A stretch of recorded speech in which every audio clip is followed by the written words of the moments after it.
Welcome to the Campus AI tutorial, where you will learn how to use one of the most innovative study tools available. To access Campus AI, click the puzzle icon in your Chrome browser and activate the screenshot feature. First, let's look at the instant answer feature. While you are in Canvas or Blackboard, you can take a screenshot directly from your quiz, homework, or assignment, and Campus AI will return the answer right on your screen.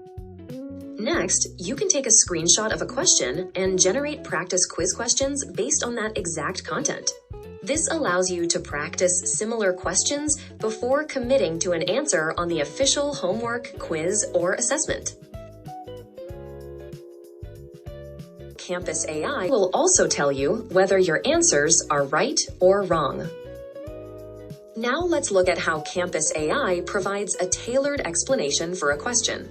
Instead of just giving you the answer, it walks you through how the answer was reached, which is especially helpful when you are confused about the reasoning behind it. Campus AI can also generate a short response answer.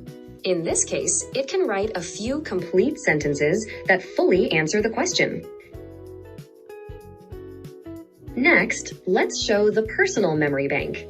After opening the Chrome extension and taking a screenshot of a question, navigate back to the Campus AI dashboard by clicking the extension icon. Here, you will see the saved answer, organized by subject, making it easy to come back and review later when you are studying. Lastly, let's look at how you can instantly generate flashcards. Campus AI can turn your screenshots into flashcard questions, which is great for studying for an upcoming quiz. You can also generate full quiz questions pulled directly from the screenshots you took, and you can choose how many flashcards or quiz questions you want to create. Thank you for watching. Study smarter, save time, and learn better with Campus AI.